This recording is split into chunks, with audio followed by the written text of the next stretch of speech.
토지 거래 허가제 지정을 했다가 풀었다가 네네. 이러면서 이제 혼란스럽잖아요. 네네. 강남 3구도 3구 나름이고 용산도 용산 나름인데 그거를 전체적으로 다 묶었다라는 게 저는 문제가 크다라고 봐요. 토지거래 허가제가 바로 이렇게 바람을 일으키고 나니까 지금 이 들썩여요. 저는 걱정 안 해도 돼요. 집을 사고 싶어 하는 분들도 좀 참아야 될까요?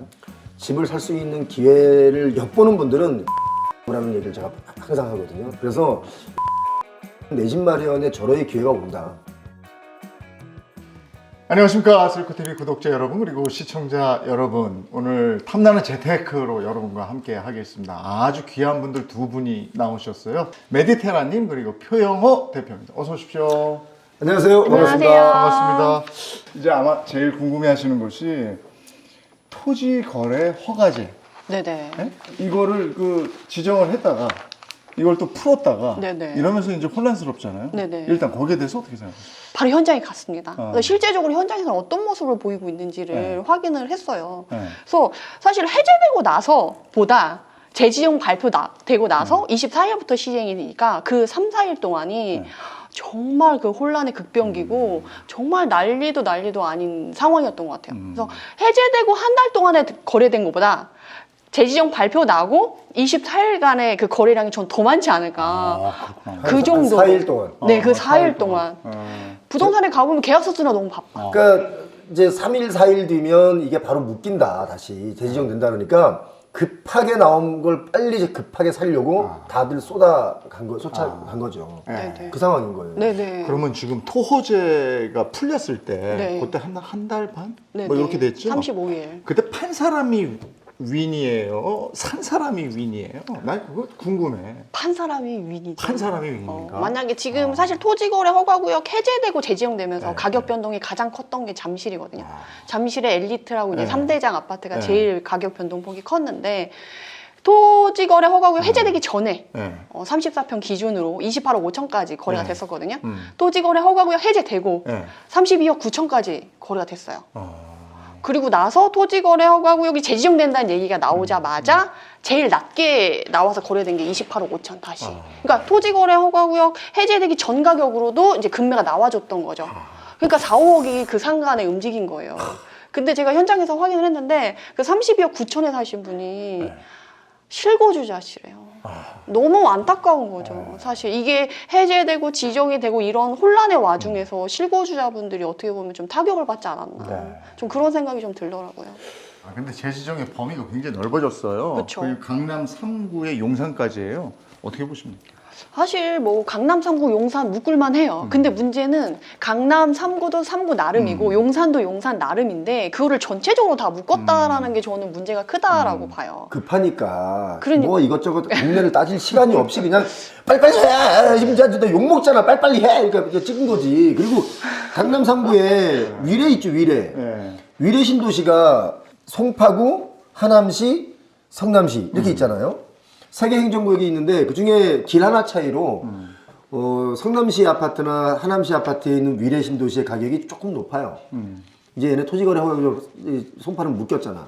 그러니까 여기 있는 분들이 얼마나 억울해하는지 아세요? 가뜩이나 집값도 안 오르는데 왜 우리 또 묶었냐.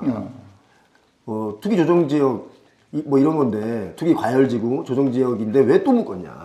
이런 불만들이 막 나오고 있고 저 마천동가도 마찬가지고 그런 얘기들이 많이 나오고 있죠 지금. 용산도 편차가 심한 것 같은데 용산도 전체를 묶었어요. 맞아요. 동부이촌동이 어쨌든 메인이어가지고 그쪽은 실제로 묶고 풀고 이번에 갑자기 재지정되면서 이제 분위기가 확 바뀌잖아요. 그래서 용산도 아까 잠실과 마찬가지로 그 전까지 거래가 막 또 가격이 올라가서 거래가 되면서 약간 부작용이 그렇게 있었는데 용산도 거기 이촌동만 그렇고 나머지 지역들은 조용한 편이에요. 오히려 그래서 지금 제가 자료를 좀 갖고 왔거든요. 네. 그래서 보시면 지금 2021년 하반기부터 저희가 집값이 급락하기 시작해가지고 이제 괜찮은 핵심 지역과 나머지 괜찮다고 하는 실거주자들의 움직임의 수요를 받는 지역들은 23년도부터 조금 회복이 되거나 이번에 강남 3구의 메인 지역들은 전고점을 뚫고 오히려 그보다 높은 가격으로 좀 거래가 되고 있잖아요. 근데 21년 하반기부터 꾸준히 계속 하락하고 계신 이런 지역들도 있거든요. 그렇게 보면 송파구 문정동의 뭐 일부 단지의 일부 평형대 그리고 거여, 마천 풍납 이런 약간 같은 강남 3구라고 할지라도 송파구라 할지라도 일부 지역들은 오히려 지금 보면 증감률을 보면 마이너스 20%에서 30%까지 빠져 있는 상태에서 유지가 되는데 이 지역들 이 단지들도 똑같이 적용을 받아서 묶었다라는 그렇네요. 거죠. 그럼 여기 사시는 분들 너무 억울하죠. 예. 가격도 많이 빠졌어. 근데 거래도 못하게 막았어. 근데 다 지정해 버렸어요. 네, 다시 정해버렸죠. 이게 지정이 되고 나니까 네. 지정이 안 된 그 옆에 있는 지역 있잖아요. 그쵸. 마포하고 성수도 요즘에 아주 잘 나가는데 네네. 여긴 지정이 안 됐잖아요. 네네. 마포하고 성수하고 마용성인데 네네. 요런 데가 또 다시 들썩거리는 거예요. 지금 현장은 어떻습니까? 지금 현장은 확실히 매물을 다 걷어들였어요. 가격이 오른다. 들썩거리는구나. 네. 근데 제가 사실 이 마용성 빼고, 그러니까 강남 3구랑 용산만 묶은 게 좀 의아한 게 실제적으로 2월에 거래량을 보면 성동구가 오히려 강남 송파 서초보다 오히려 비율은 더 그래 높아졌거든요. 송동구 쪽에 많이 갔거든요. 지금 서울에서 성동구가 비율이 훨씬 더 높은 1위 거래가 확 늘어난 지역이 1위인데 오히려 여기는 빠졌다라는 거예요.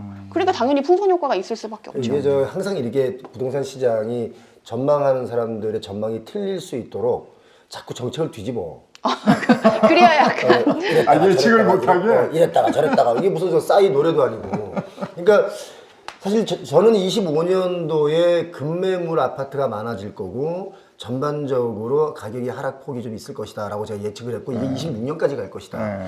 그리고 서울의 아파트 중에 특히 반포나 압구정동, 청담동 뭐 지금 이제 한참 개발 중인 한남동 요런 데는 이제 희소성이라는 단어 하나 때문에 똘똘한 한 채 하나 때문에 가격이 좀 더 호가들은 올라갈 수 있지만 나머지 서울 거기만 서울이 아니잖아요. 나머지 서울은 그래도 다들 가격이 좀 조정이 될 것이다 라고 했는데 토지거래 허가제가 바로 이렇게 바람을 일으키고 나니까 뭐 들썩인다 라고 뭐 이러잖아요. 사실 지금 흑석동이 들썩여요. 마포는 걱정 안 해도 돼요. 마포는 제가 사실 제 주변에도 아파트를 매물로 내는 친구들이 많이 있어요. 근데 중요한 건 안 팔려요. 아 그래요? 안 팔립니다. 근데 마포도 좀 옛날이랑 좀 바뀌었어요. 이제 아현동이 개발이 되면서 신축이 들어가면서 이제는 거기는 좀 달라졌고 그걸 기준으로 해서 이제 오른쪽에 있는 구역이냐 마포가 동쪽하고 서쪽하고 예. 좀 나뉘죠. 예, 그래서 동쪽에 있냐 서쪽에 있냐에 따라서 동쪽 지역은 좀 같이 흐름을 그러니까 타고 서쪽은 일산 쪽에 붙어 있고. 예, 그쪽이랑 좀 달라요. 마포구보다 지금 흑석동 쪽이 좀 들썩거리고 있고 흑석 노량진 그쪽이 전에부터 좀 들썩거렸죠. 예, 거기에 이제 어떤 현상이 있냐면 이제 서반포라는 이름을 맞아. 들고 나오니까 마치 반포 같기도 하고 또 사실 반포랑 흑석동이랑 붙어 있잖아요. 완전 가까워요. 뭐 생각보다. 한 맞아요. 2, 3분 거리예요, 차로.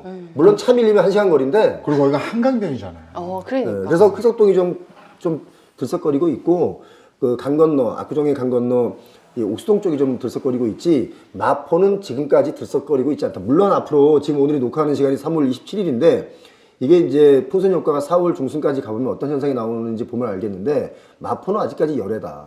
이 지역에 이제 학군 때문에라도 그렇고 사는 사람들은 살게 되잖아요. 전월세가는 어떻게 돼요? 전월세가도 같이 올라갈 가능성이 높죠. 근데 지금 사실 강남 쪽에 올림픽파크 포련이 얼마 전까지 입주를 했었잖아요. 3월 말까지.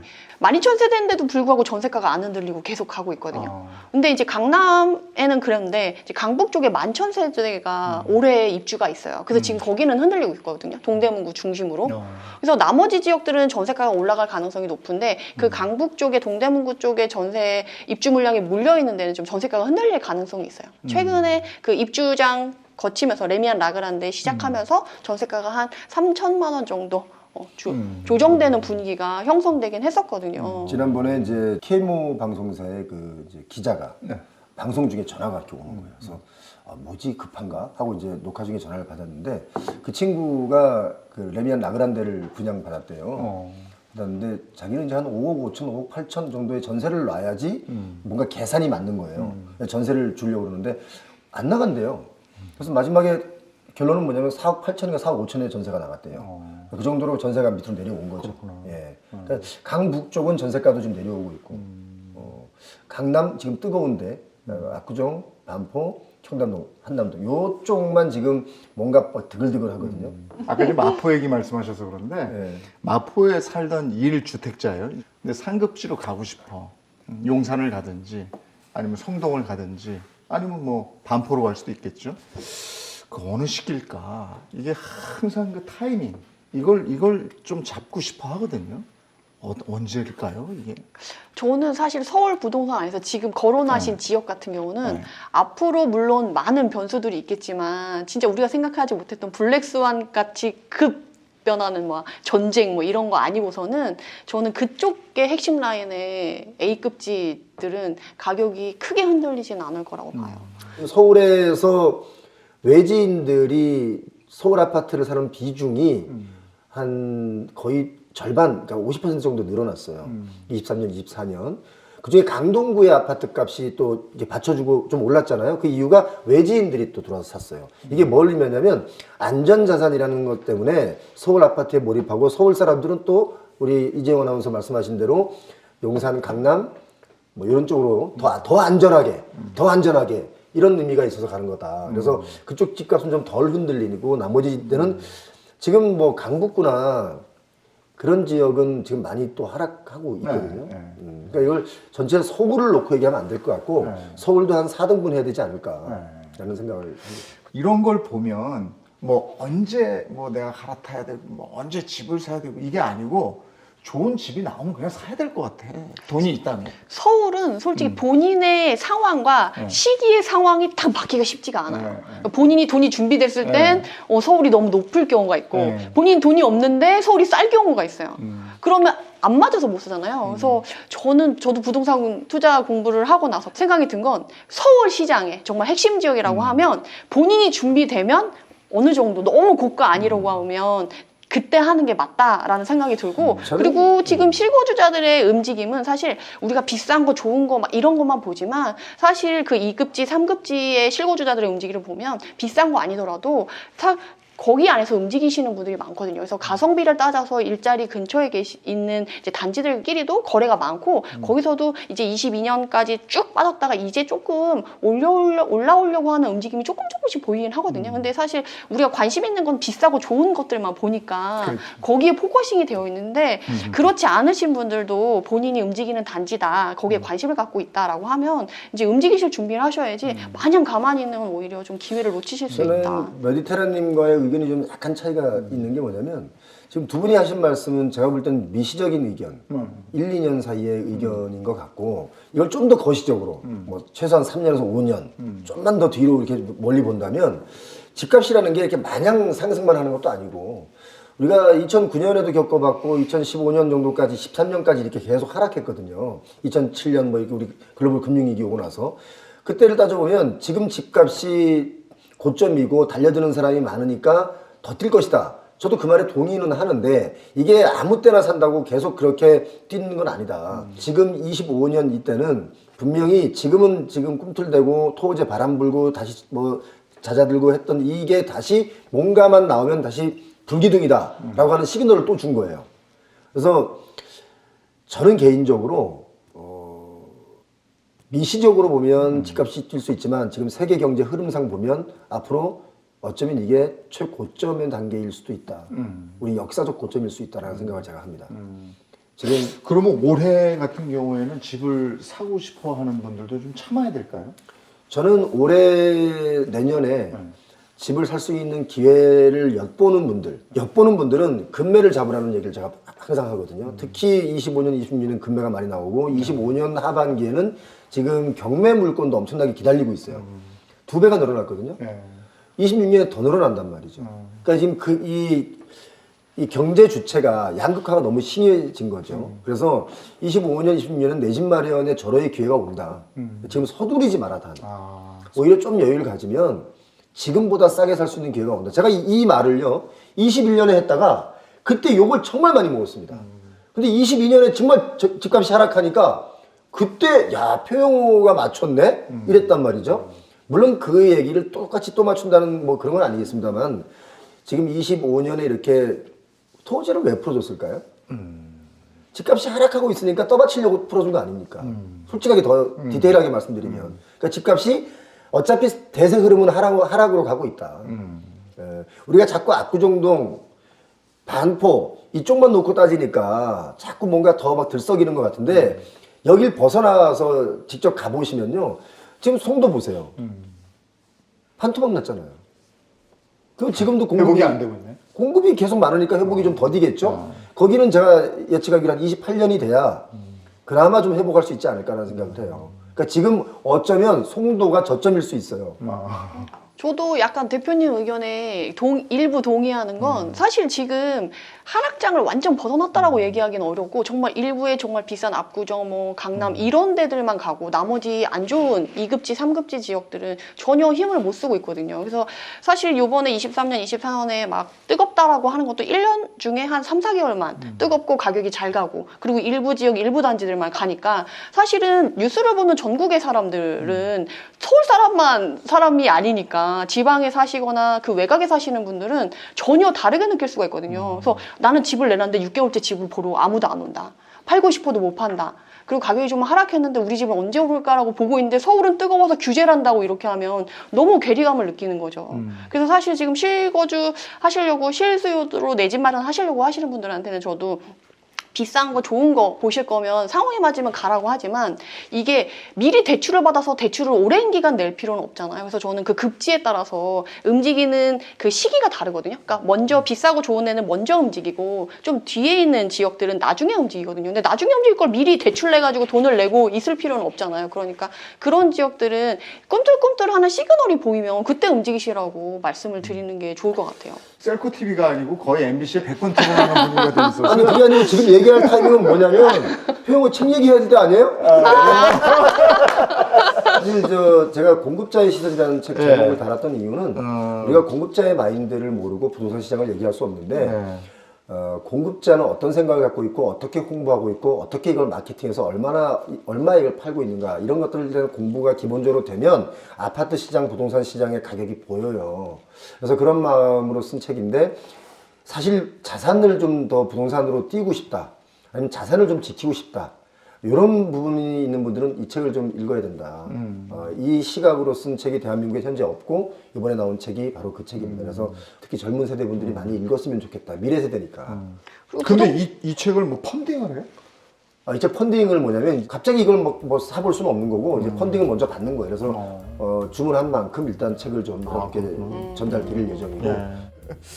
내 집 마련과 관련한 얘기를 집중적으로 한번 나눠볼게요. 내 집 마련 반드시 실패하는 3가지 뭐 원인이 있다. 네네. 그게 뭐예요? 저도 부동산 공부를 하면서 느꼈어요. 일반인 분들이 너무나 당연하게 생각해서 집을 구하러 다니는 방법인데 그렇게 집을 구하면 내 집 마련에 실패할 수밖에 없는 거를 여실히 알게 돼서 그거를 3가지로 정리를 해봤어요. 첫 번째, 내가 아는 동네에서만 집을 구한다.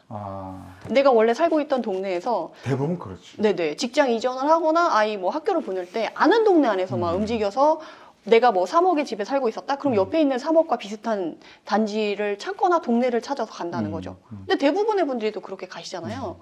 그리고 2번째, 본인이 필요할 때 사고팔고를 한다는 거죠. 그래서 본인이 직장을 이전하거나 아이가 학교를 가야 될 때 필요에 의해서 사고 파는데 문제는 그게 부동산 시장이 떨어지고 있냐 상승하고 있냐 하락하고 있냐에 따라서 사고 팔고를 해야 되는데 그렇지 않는다는 거예요. 만약에 예를 들어서 직장을 새로 구하게 됐어. 그러면 본인이 살고 있던 집을 팔고 갈 것이냐 아니면 전세를 놓고 갈 것이냐 아니면 이전하는 직장의 집을 살 것이냐 전세로 살 것이냐를 결정을 할 때 지금 부동산 시장이 어디쯤에 와 있냐 지금 해당하는 지역들이 떨어지고 있는 지역이냐 올라가고 있는 지역이냐를 파악해서 그걸 결정해야 되는데 그런 거에 상관없이 직장 이전하니까 여기 거 무조건 팔고 저기 거 무조건 사 이렇게 된다는 거죠. 그리고 3번째는 자금 계획 없이 움직이신다는 거예요. 본인이 3억이 있고 5억이 있어. 그러면 그거에 맞춰서만 이렇게 움직이시지. 그리고 이제 집을 보러 다닐 때 대부분 준비 없이 부동산에 딱 들어가면 사장님이 제일 먼저 하시는 말씀이 뭐냐면 마침 잘 왔어. 금매가 있네. 이런 얘기 되게 많이 들으시거든요. 그러면 이제 막 썰을 푸시면서 이거 너무 좋으니까 당장 사라 그러면 또 잘 모르시는 일반인 분들은 얘기를 듣고 금방 귀가 팔랑거리면서 금방 사인을 하고 오시는 분들도 많아요. 그러다 보면 내 집 마련을 할 때 실패할 수밖에 없는 거죠. 그래서 사실 이걸 듣고 나는 그 이 3가지 중에 몇 가지나 해당이 되는지 판단을 해보시고 그렇게 해서 내가 내 집 마련을 했을 때 다른 집보다 덜 올라서 속상하지 않은지 아니면 지금 사실 집을 샀는데 집값이 전혀 계속 떨어지고 있어. 다른 집은 올랐다라고 지금 난리가 나는데 우리 집은 떨어지고 있어요. 이렇다고 하면 점검을 해보실 필요가 있겠다라고 말씀드릴 수 있겠습니다. 사실 저는 개인적으로 집을 내 집 마련을 한다라고 할 때 그냥 아주 단순하게 나 어디 아파트 살려고 그래? 어때? 라고 물었을 때 진짜? 좋겠다 라고 하는 아파트 사면 돼요. 그러니까 뭐냐면 남들이 선호하는 아파트를 그냥 살아. 내가 좋아하는 아파트 말고. 근데 일반인분들이 이러면 뭐라고 생각하냐면 그건 비싸잖아. 아니지. 속상해. 막 이래. 같은 에어리어, 같은 지역 내에서도 예를 들어서 뭐 어디 아파트를 살려고 그러고 어디 아파트 살려면 너는 어떻게 나니? 이러면 이게 좋아. 여론조사에 나와요. 그냥 친구한테 물어보면 나와 이게. 그러니까 어떤 분들 간헐적으로 나는 조용한 데가 좋아서 산 밑에 있는 조용한 아파트. 공기 좋고 물 좋고. 막 초자연적이지 않니? 거긴 평생 조용할 수 있어요. 그렇지. 그래서 남들이 선호하는 아파트를 하는 게 환금성도 좋다. 가격이 뛴다. 그러니까 요거는 이제 내 집 잘 마련하는 꿀팁이 되겠네요. 네네. 요것도 아주 좋고 또 다른 제안은 없습니까? 내 집 마련할 때 요렇게 하시면 됩니다. 그래서 요새 똘똘한 사람들이 하시는 방법이 있어요. 그래서 내가 만약에 5억 그 집값 자체를 5억을 생각한다, 7억을 생각한다 그러면 그 가격대에 있는 아파트 리스트를 쭉 뽑는 거예요. 요새 부동산 빅데이터 보면 무료 버전인데도 나오죠. 쫙 이렇게 나와요. 그걸 쭉 뽑은 다음에 가장 괜찮을 것 같은 후보의 입지를 골라서 돌아다니다가 같이 있어 보이는 것들 고르는 거예요. 그래서 요새 부동산 시장의 느낌은 옛날에는 같은 동네 안에서만 옆에 움직였다고 하면 요새 동에서 서로, 서에서 동으로 가격대별로 사람들이 움직인다는 거예요. 생활권에 상관없이. 그래서 그 방법을 좀 추천드릴 수 있을 것 같아요. 근데 저는 그 생각도 해요. 물가에 대해서 집값이 엄청나게 올랐는데 집값이 오르고 나니까 물가도 오르더라고요.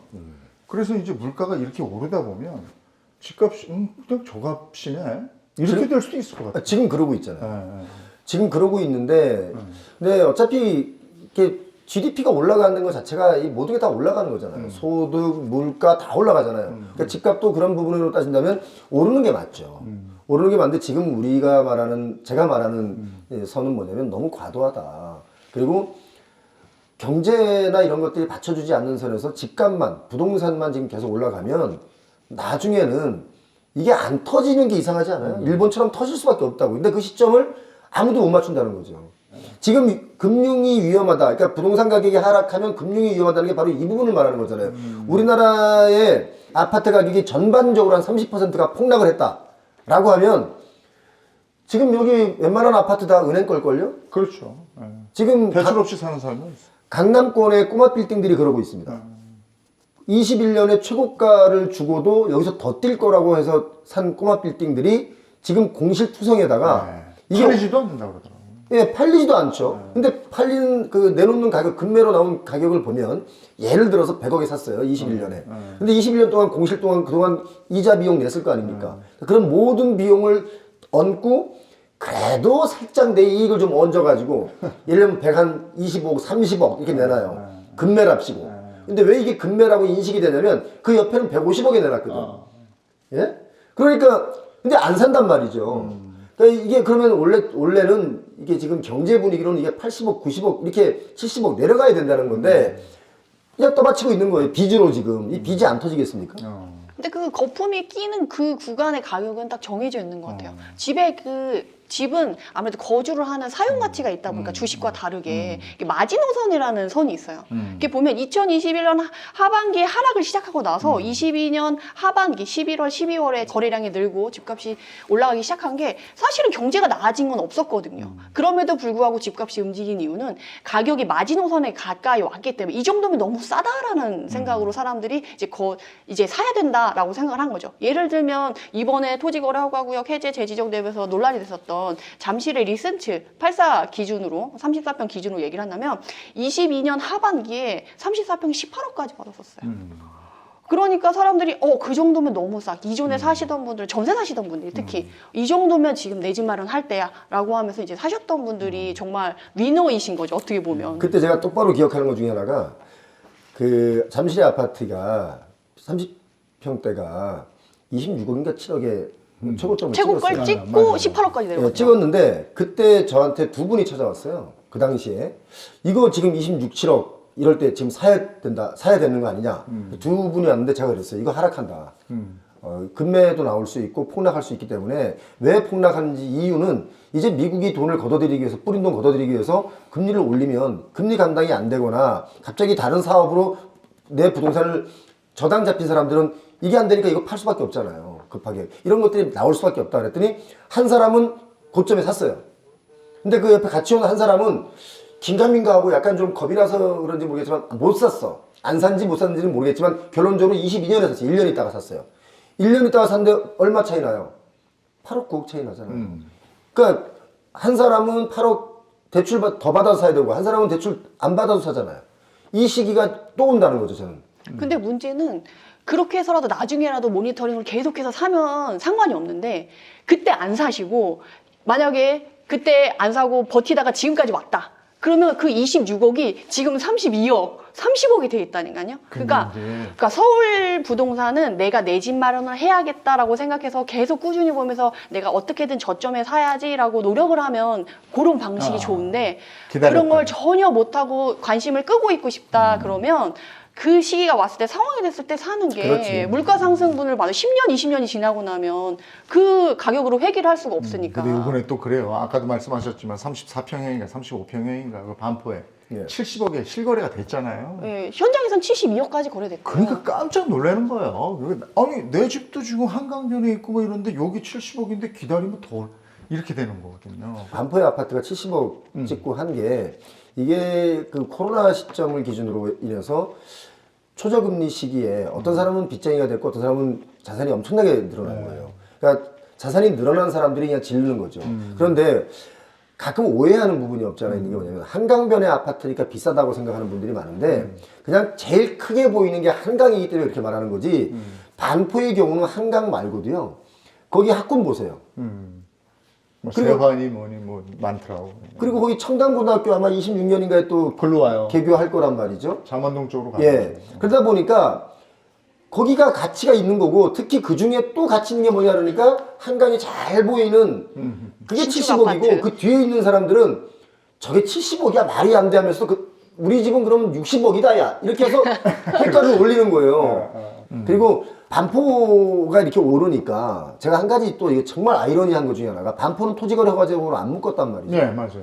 이번에 묶였잖아요. 아, 서초죠. 이거. 네. 예. 예전에 안 묶였어요. 네. 반포가 그토록 치고 올라갈 때 왜 안 묶었냐 이거야 그러면. 그러니까 이쪽에 있는 분들이 억울한 거예요.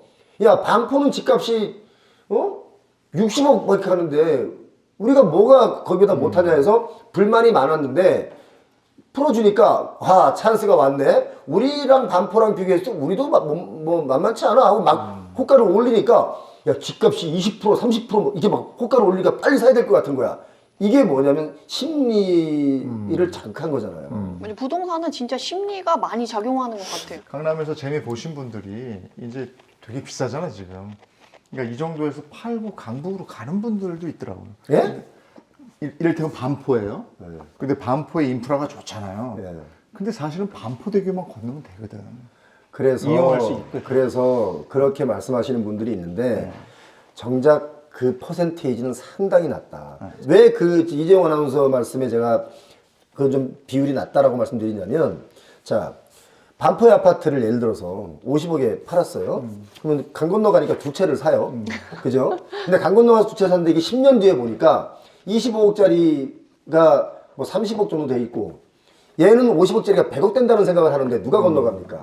그래서 반포에 있는 분들도 참 골치 아픈 거예요. 왜냐면 제가 그 원베일리에 있는 자가 보유로 살고 계신 분들 제가 굉장히 많이 알거든요. 이분들도 똑같은 얘기 저랑 하는 거예요, 지금.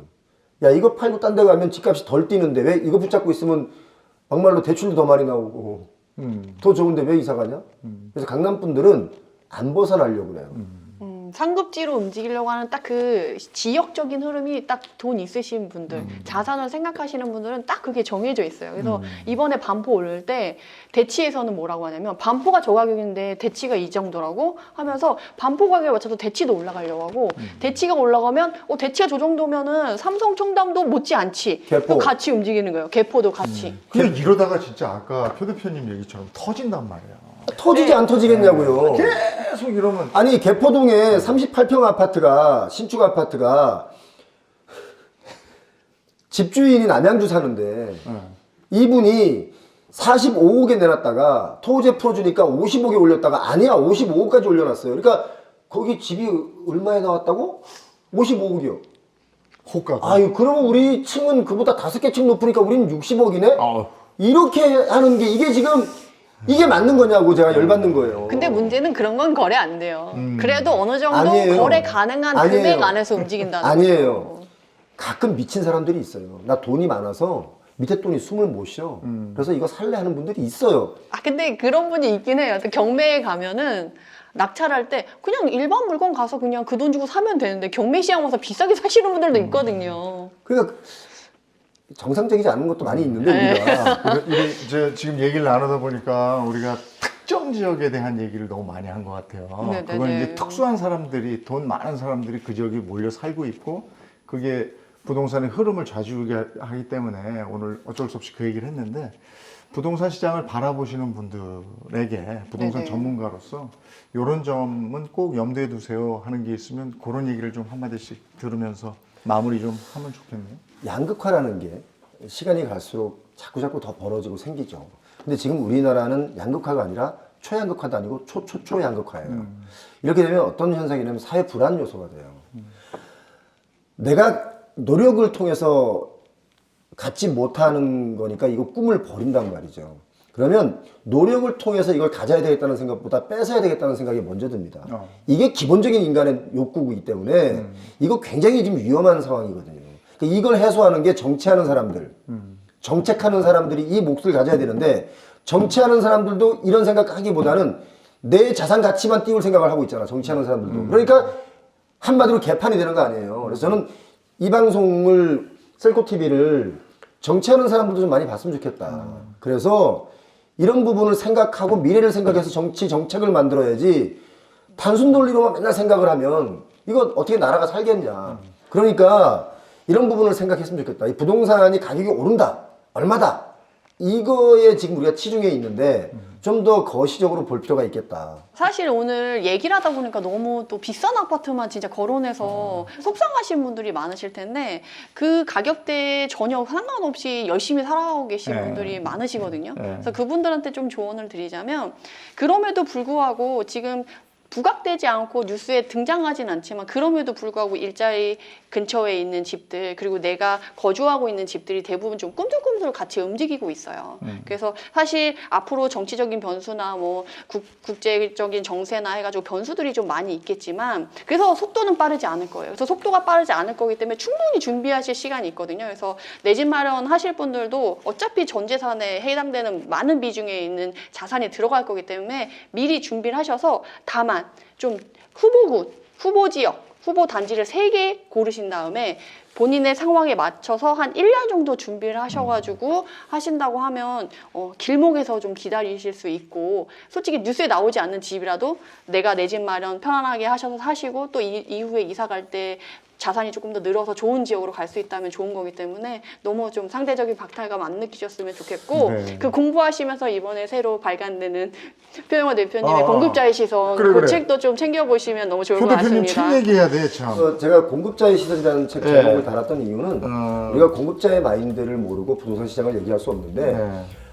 공급자는 어떤 생각을 갖고 있고 어떻게 홍보하고 있고 어떻게 이걸 마케팅해서 얼마에 이걸 팔고 있는가 이런 것들에 대한 공부가 기본적으로 되면 아파트 시장, 부동산 시장의 가격이 보여요. 그래서 그런 마음으로 쓴 책인데 사실 자산을 좀 더 부동산으로 띄우고 싶다. 아니면 자산을 좀 지키고 싶다. 이런 부분이 있는 분들은 이 책을 좀 읽어야 된다. 이 시각으로 쓴 책이 대한민국에 현재 없고 이번에 나온 책이 바로 그 책입니다. 그래서 특히 젊은 세대 분들이 많이 읽었으면 좋겠다. 미래 세대니까. 그리고 근데 이 책을 뭐 펀딩을 해? 이 책 펀딩을 뭐냐면 갑자기 이걸 뭐 사볼 수는 없는 거고 이제 펀딩을 먼저 받는 거예요. 그래서 주문한 만큼 일단 책을 좀 이렇게 전달 드릴 예정이고. 예, 우리 삶에 꼭 필요한 정보 여러분과 함께 나누겠습니다. 구독, 좋아요 필요하고요. 탐나는 일상 쇼핑몰에서도 여러분의 라이프 스타일을 업 시켜줄 아이템들 꼭 확인하시기 바랍니다.